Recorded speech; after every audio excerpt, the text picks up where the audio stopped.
Hay historias que parecen perdidas, pero en realidad se quedaron dando vueltas. Recuerdos, mitos, pequeñas escenas, sucesos y personajes que aún quedan en el inconsciente colectivo. Este espacio es para buscarlos y rescatarlos, mirarlos un rato más y ver si todavía nos dicen algo. Pequeño tratado sobre lo invisible. Soy Rama. Gracias por quedarte.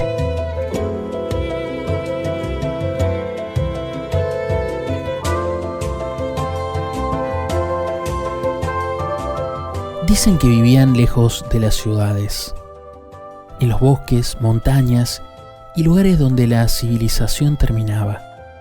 Mitad hombres, mitad caballos. Salvajes, violentos, imposibles de domesticar. Pero tal vez esta invención del mundo fantástico griego poco tenían que ver con las bestias, sino más bien con tratar de entender lo salvaje de nuestra humanidad.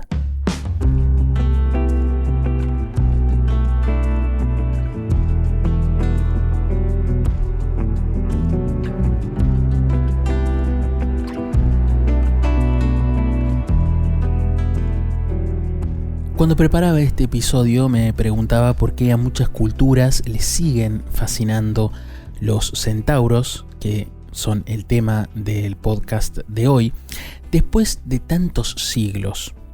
Tal vez pensaba porque al ver estas criaturas, con el torso de hombre sobre un cuerpo de caballo, reconocemos algo que nos es un poco incómodo, ¿no? Esa parte nuestra que tira hacia lo irracional, hacia el apetito sin freno.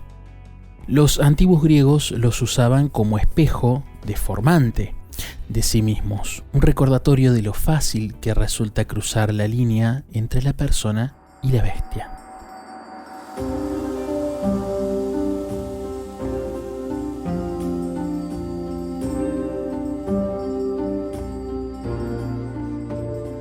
Pero al iniciar este episodio me interesa que podamos adentrarnos en la figura de los centauros y qué significaban para el mundo griego. Un centauro posee brazos, cabeza y torso de hombre sobre el cuerpo completo de un caballo. Esto significa que puede conversar con vos mientras, por ejemplo, te ofrece una copa de vino y un segundo después salir al galope y dejarte atrás sin despeinarte. O darte una patada si lo molestás. Bueno, esta imagen ha sobrevivido muchos milenios porque toca algo profundo, podemos decir. ¿Cuánto de animal conservamos los humanos, por ejemplo? ¿O dónde termina la bestia y empieza la persona? Estas criaturas habitaban regiones montañosas y boscosas, especialmente de Tesalia, donde establecieron allí su territorio. En estos bosques vivían en grupos semisalvajes, lejos de las ciudades, pero lo bastante cerca para cruzarse con los mortales cuando menos convenía. La mayoría tenía fama de violentos, borrachos, lujuriosos, el vino los volvía peligroso, las mujeres les hacían perder el control. Eso sí, existían excepciones notables que demostraban que la forma no determinaba el carácter.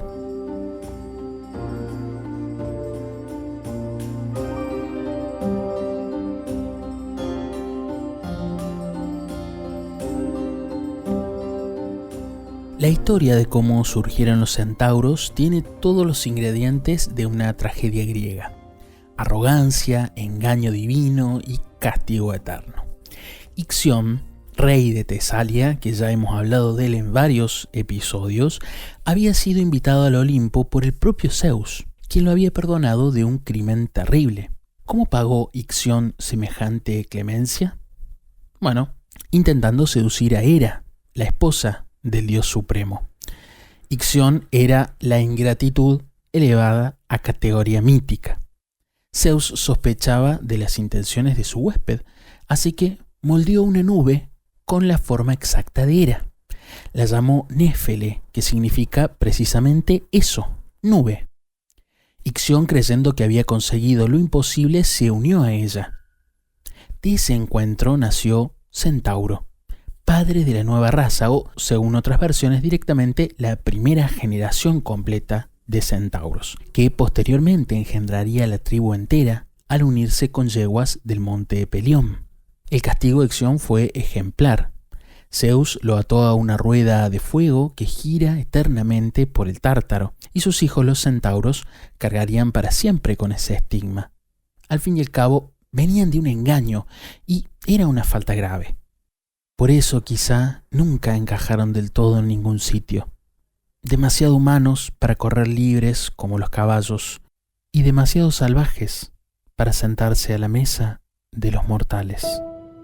Si estás disfrutando de este episodio y de este podcast, te invito a que puedas ayudarnos a seguir sosteniendo este proyecto independiente aportando 1 o más cafecitos. En la descripción podés encontrar el link para hacer este aporte. Desde ya, muy agradecidos. Y ahora te dejo seguir con este episodio.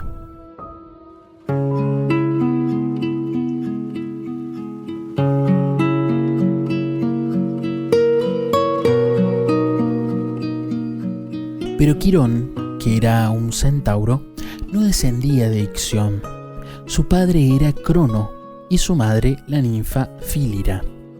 La leyenda cuenta que Crono adoptó forma de caballo para ocultar su infidelidad a su esposa Rea mientras cortejaba a Fílira. De ahí la forma híbrida de su hijo. Pero esta genealogía diferente produjo un ser radicalmente distinto a los demás centauros. Mientras sus parientes lejanos se emborrachaban y causaban estragos, Quirón dedicaba su tiempo a la medicina, la música, la caza y la profecía. Vivía en una cueva del monte Pelión que funcionaba como una especie de academia informal. Dioses y mortales los respetaban por igual. Era la prueba viviente de que compartir anatomía no significaba compartir el destino. La lista de discípulos de Quirón parece el quién es quién de la mitología griega. Aquiles pasó su infancia bajo su tutela, aprendiendo no solo el arte de la guerra, sino también la música, la ética y las costumbres que debía seguir un héroe digno de ese nombre. Jasón, el futuro líder de los argonautas, recibió sus enseñanzas. Teseo, antes de convertirse en rey de Atenas, también fue alumno suyo. Quizás su discípulo más significativo fue Asclepio, que llegaría a ser dios de la medicina gracias a los conocimientos que Quirón le transmitió. El centauro sabía de hierbas, cirugía y remedios que ningún otro mortal conocía. Cuando las familias nobles de Grecia querían la mejor educación para sus hijos, los llevaban a la cueva del monte Pelión. Quirón representaba el ideal helénico: conocimiento unido a virtud, fuerza templada por sabiduría.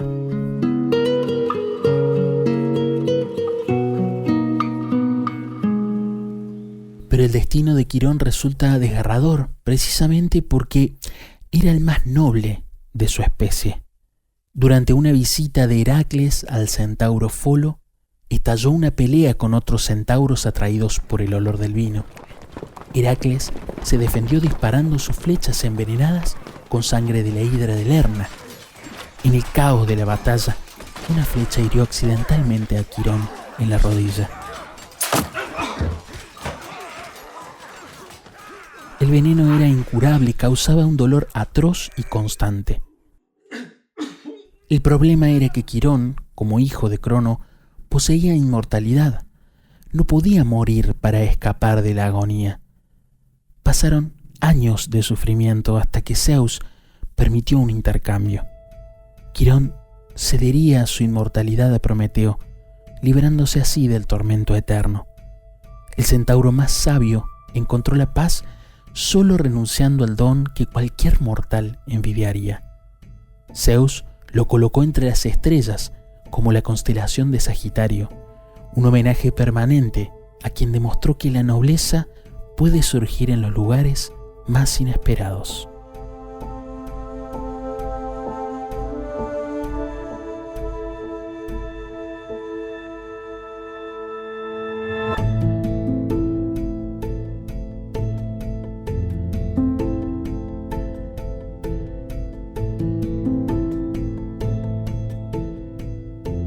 Pero ahora los invito a que repasemos algunos mitos sobre los centauros. En primer término, la centauromaquia. Pirito, rey de Lápitas, iba a casarse con Hipodamía. Los Lápitas eran un pueblo tesalio vecino a los centauros. Y Pirito, en un gesto de buena voluntad o de ingenuidad monumental, no lo sabemos, invitó a los centauros a la celebración. Algunos tenían fama de civilizados. ¿Por qué no darles una oportunidad?, seguramente se preguntó. Al principio todo fue bien. Los centauros se comportaron, comieron, bebieron y allí estuvo el error. El vino fluía en abundancia y los centauros nunca han sabido manejarlo bien. A medida que la embriaguez avanzaba, los instintos afloraban.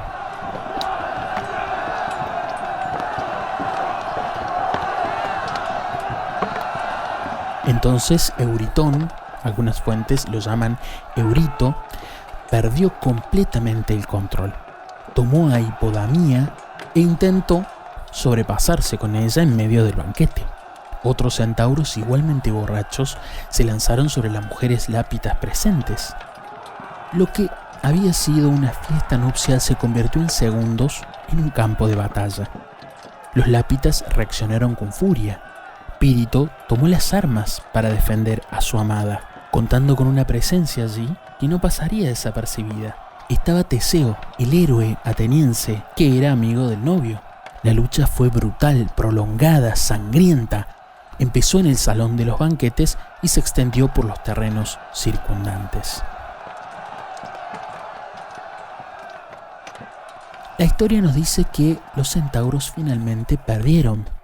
Pese a su fuerza bruta y su velocidad, la disciplina y organización de los lápitas, con la ayuda decisiva de Teseo, se impusieron. Muchos centauros murieron. Los supervivientes huyeron a Tesalia para siempre. Este episodio se convirtió en el tema favorito del arte griego. Por ejemplo, aparece en el Partenón, en el templo de Zeus en Olimpia, también en incontables vasijas y esculturas. ¿Por qué tanta obsesión? Bueno, porque la centauromaquia ofrecía una metáfora casi perfecta.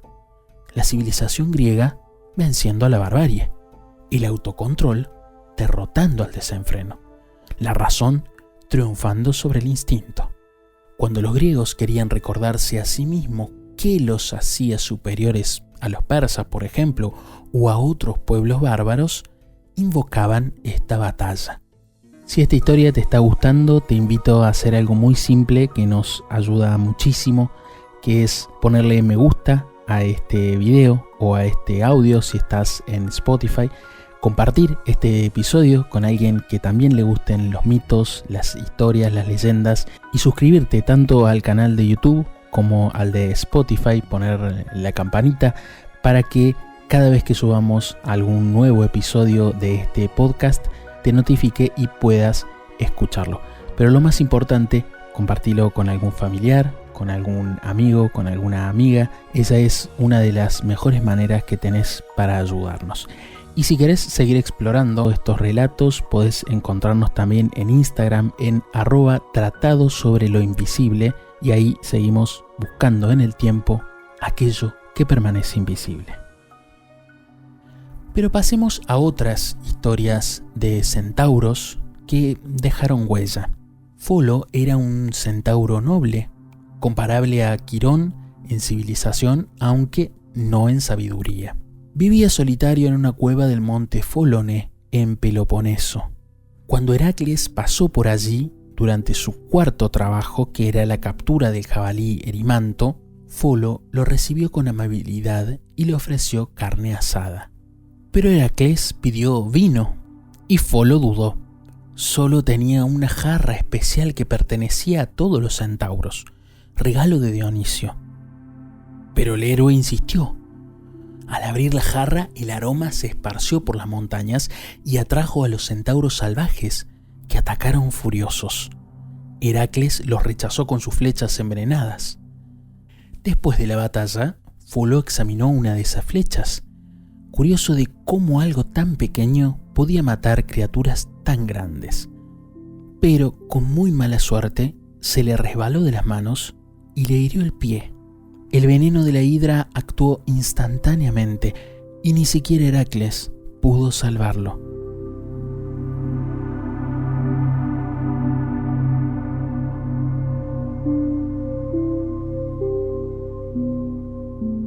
Si Folo representa la nobleza truncada, el centauro Neso encarna la traición más vil. Este hijo de Ixión, que había sobrevivido al primer evento que describimos en el episodio de hoy, el de el banquete en la boda, se ganaba la vida como barquero en el río Ébeno. Cuando Heracles llegó con su esposa Deyanira, el héroe cruzó por sus propios medios y confió el transporte de ella a Neso. Error fatal. A la mitad del río, Neso intentó sobrepasarse con Deyanira. Heracles escuchó los gritos y atravesó al centauro con una flecha envenenada desde la otra orilla. Pero mientras moría, Neso ejecutó su venganza. Le dijo a Deyanira que su sangre era un filtro de amor infalible, que la guardara para asegurar la fidelidad de su marido. Años después, Deyanira temió haber perdido el amor de Heracles.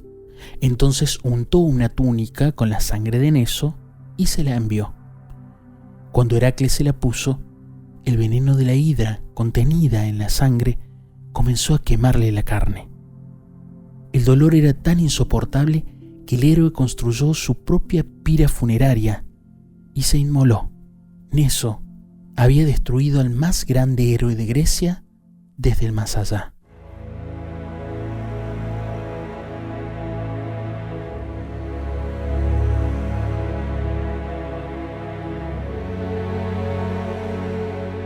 Habíamos dicho que Tesalia y el monte Pelión constituían el corazón del territorio centaúrico. Esos bosques densos, esos valles profundos, ese terreno escarpado ofrecían el hábitat perfecto para las criaturas que vivían entre dos mundos. Allí moraba la tribu principal. Allí también tenía su cueva Quirón, aunque él se mantenía apartado de los demás, como habíamos visto recién. La conexión entre centauros y Tesalia era tan estrecha que a menudo se les llamaba centauros tesalios, para distinguirlos de otras figuras híbridas de mitos regionales. Esta geografía tenía valor simbólico. Las montañas separaban a los centauros de las ciudades civilizadas, pero permitían algunos encuentros ocasionales. Existían en los márgenes, lo bastante cerca para representar una amenaza y lo bastante lejos para conservar su naturaleza salvaje. La frontera perfecta entre el orden griego y el caos indómito.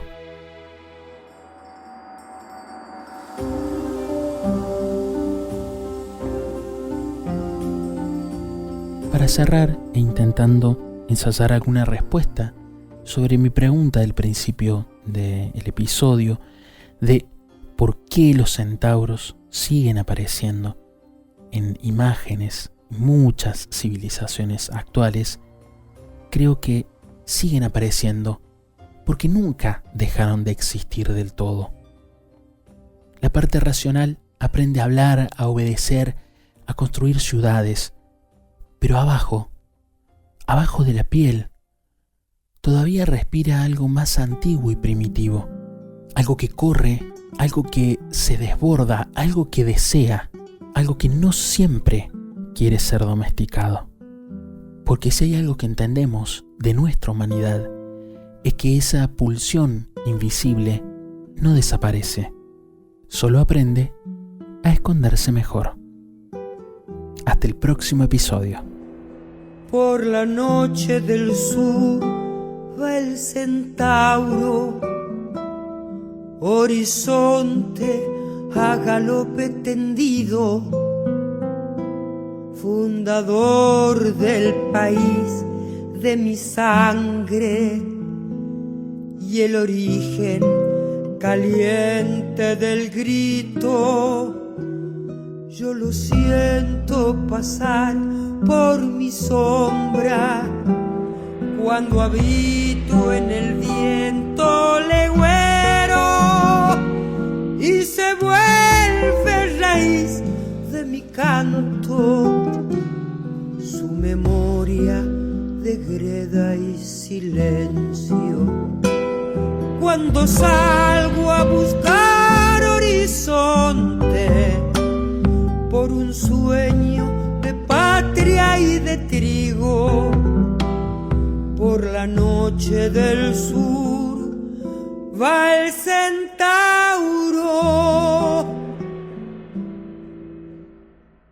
galopando en el tiempo conmigo.